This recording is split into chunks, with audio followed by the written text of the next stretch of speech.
बोल को विक्टिमाइज किया जा रहा है। बोल के ऊपर कितना प्रेशर था, बोल पिछले 1 साल से प्रेशर बर्दाश्त कर रहा था और इन्होंने देखा कि जब किसी भी किस्म का जो खौफ है वो इनके आंखों में नजर नहीं आ रहा, अभी भी नहीं है और ना होगा इंशाल्लाह। ना ही ये हक और सच का सफर तो नहीं रुकने वाला, ये थमने वाला तो नहीं है। 5 रोज तक जिस्मानी रिमांड शुएब साहब का लिया गया। गैर कानूनी तरीके से उन्हें ऐसे गिरफ्तार किया गया था जैसे किसी को अगवा किया जाता है और आखिर में निकला कुछ भी नहीं है। यानी हमारे मुल्क में एक ऐसा कानून है कि किसी के खिलाफ भी अपनी मर्जी की FIR काट दी जाए, उसको उठाकर जिस्मानी रिमांड के नाम पर अजियत और तशद्दुद दी जाए और बाद में जब जमानत हो जाए तो कोई शर्मिंदगी भी ना हो फिर किसी को। ये वही बात है, देखें कि मिट्टी की मोहब्बत में हम आशुफ्ता सरों ने वो कर्ज उतारे हैं जो वाजिब भी नहीं थे। शुएब शेख को किस चीज की सजा दी गई है ये पूरी की पूरी पाकिस्तानी कौम जानती है। बोल न्यूज को इस वक्त सिर्फ एक चीज और एक गुनाह की पादाश में निशाना बनाया जा रहा है और वो गुनाह है हकीकी सहाफत। आवाम की आवाज जो है उसे सबके सामने रखना। और ये आप देख लें कि किस तरह से बुरे तरीके से ये एक्सपोज हुए हैं। हक और सच की जो फतह है ना वो होनी होती है। आप इस तरह के बोगस मुकदमात बना लें, आप पुराने केसेस को वापस रीसर्फेस करवा लें, गड़े मुर्दे उखाड़ने की जितनी मर्जी कोशिशें कर लें, अल्लाह अल हक है और जो इंसाफ है वो होता।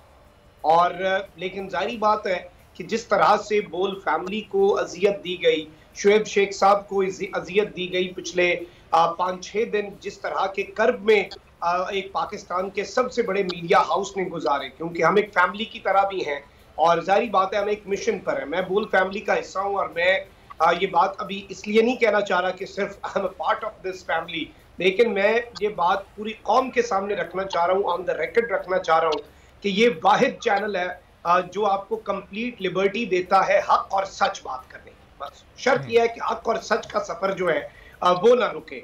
और यही वजह है कि बोल को विक्टिमाइज किया जा रहा है। बोल के ऊपर कितना प्रेशर था, बोल पिछले 1 साल से प्रेशर बर्दाश्त कर रहा था और इन्होंने देखा कि जब किसी भी किस्म का जो खौफ है वो इनके आंखों में नजर नहीं आ रहा, अभी भी नहीं है और ना होगा इंशाल्लाह। ना ही ये हक और सच का सफर तो नहीं रुकने वाला, ये थमने वाला तो नहीं है। आप जितना मर्जी डरा लें, आपने पिछले कुछ दिनों में कोशिशें कर ली, आपने पिछले कुछ दिनों के अंदर शुएब शेख को तोड़ने की कोशिश की, वो नहीं टूटा, वो हिम्मत का पहाड़ बन के डटा रहा और इसी तरह से बोल फैमिली भी डटी रहेगी। तो ये हरबे जो हैं ये इससे पहले भी नाकाम हुए हैं, बल्कि मैं ये समझता हूँ कि इस तरह की चीजें मजीद आपका जो रिजॉल्व है ना एक ट्रू जर्नलिज्म का, कि आपने पाकिस्तान के अंदर जो हकीकी सहाफत है वो करनी है, पाकिस्तान की आवाम की आवाज बनना है, 22 करोड़ आवाम की बात करनी है, वो हमारा रिजॉल्व मजीद मजबूत होता है, कमजोर नहीं होता। ये मैं बताना चाहता हूँ। सही। और जाहिर है कि मखदूम शहाबुद्दीन ये हक और सच की बात तो बोल करता रहेगा। अब हुकूमत अगर ऐसे हथकंडे अपना रही है कि किसी तरह इलेक्शन को डिले किया जा सके, पंजाब और KP में इलेक्शन ना हो, वहाँ पर तो डेट्स के ऐलान हो गए, तो जाहिर है वो खबर या वो हथकंडे या वो मकासद तो लोगों को दिखाने पड़ेंगे, बताने पड़ेंगे। जो कुछ ज़मान पार्क के बाहर हो रहा है वो ये पूरी कौम कल से देख रही है। अब गवर्नर KP ने भी ऐलान कर दिया है, इंतखाबात की तारीख दे दी है, पंजाब में भी शेड्यूल्ड है इंतखाबात और वहाँ से तो बड़े बड़े नाम सामने आ रहे हैं। मजबूरी के तहत हमजा शहबाज, मरियम नवाज अपने कागजात नामजदगी जमा करा रहे हैं। पाकिस्तान तहरीक इंसाफ के भी बड़े बड़े रहनुमा अब कागजात नामजदगी जमा करवा चुके हैं। तो ये इंतखाबात की फिजा आपको बनती नजर आ रही है मखदूम शहाबुद्दीन, या हुकूमत तो हर मुमकिन कोशिश करिए किसी तरह इसको डिले किया जा सके? देखें, ये इंतखाबात से इस तरीके से भाग रहे हैं और शहबाज शरीफ साहब या फिर PDM की जो गवर्नमेंट है वो इक़्तिदार से ऐसे चिपकी बैठी है जैसे च्युइंगम बालों के साथ चिमट जाती है और ये तो नहीं घर जाना चाह रहे। लेकिन पंजाब और खैबर पख्तूनख्वा के इंतखाबात इन्हें एक चीज समझ आ चुकी है कि अगर तो इन्होंने इन इंतखाबात के अंदर कोई रोड़े अटकाए। आप ऐसे ये देखें, आप अलमिया चेक करें कि एक जानिब एक नाकाबिले जमानत वारंट गिरफ्तारी की बात करते हैं और कहते हैं कि हम जमान पार्क में अदालती अहकामात की तामील करवाने जा रहे हैं और इन्हें इतना ख्याल आ गया अदालती अहकामात का कि इन्होंने लाहौर को मैदान जंग बनाए रखा। पूरी दुनिया में हमारी जंग हंसाई हुई, जो विजुअल्स आए वो इंतहाई डिस्टर्बिंग थे। तो एक जानिब ये हो रहा है, वहीं दूसरी जानिब राणा सनाउल्लाह के भी उसी तर्ज के वारंट है। बल्कि छोड़े आप लोअर कोर्ट्स को, सुप्रीम कोर्ट ऑफ पाकिस्तान जो है उसकी जजमेंट आई बड़ी क्लियर और उसकी भी जरूरत तो वैसे नहीं थी, आइन बड़ा वाज़ेह है 90 दिन में इंतखाबात का।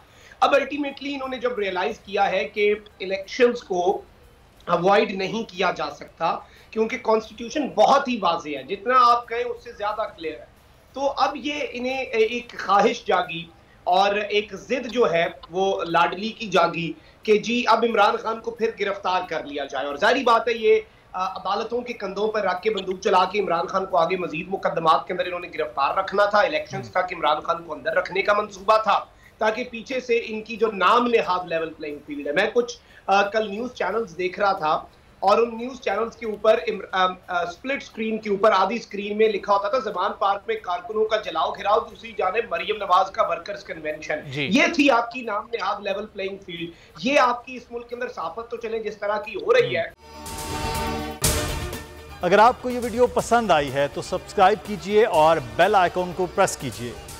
को चेयरमैन बोल, शोएब शेख के खिलाफ मनगढ़ंत, झूठा और बेबुनियाद केस। हुकूमत इंतकामी कार्रवाइयों पर उतर आई। रिश्वत देने के झूठे इल्जाम के पीछे असल हकायक वो ले आया अवाम के सामने। सिंध हाई कोर्ट की जानिब से 10 मार्च को एग्जैक्ट केस में बरियत का फैसला भी दे दिया गया, जो रिश्वत के इस इल्जाम को झूठा और बेबुनियाद साबित करने के लिए काफी है। सवाल ये उठता है, न रिश्वत लेने वाला न देने वाला मौजूद, तो फिर ये मुकदमा क्या है? गुज़िश्ता 5 सालों में ना तो कोई गवाह पेश हुआ और ना ही कोई सबूत सामने आया, जबकि कोई इंक्वायरी अमल में नहीं लाई गई। जब मुल्जिमान से कोई तहकीकात नहीं की गई, कुछ साबित नहीं हुआ, तो फिर ये मुकदमा क्या है? इससे कबल केस की इंक्वायरी कमेटी के सामने खुद जज कादिर मेमन ने रिश्वत के इल्जाम की तरदीद की थी और कमेटी को तहरीरी तौर पर आगाह भी किया था। इस झूठे और बेबुनियाद केस की कानूनन कोई हैसियत नहीं। सिंध हाई कोर्ट इस मुकदमे में शोएब शेख को बरी कर चुकी है, तो फिर इस नाम नेहाद इल्जाम की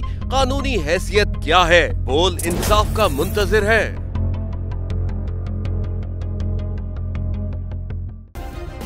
सब्सक्राइब करें और बेल दबाएं ताकि कोई खबर रह न जाए।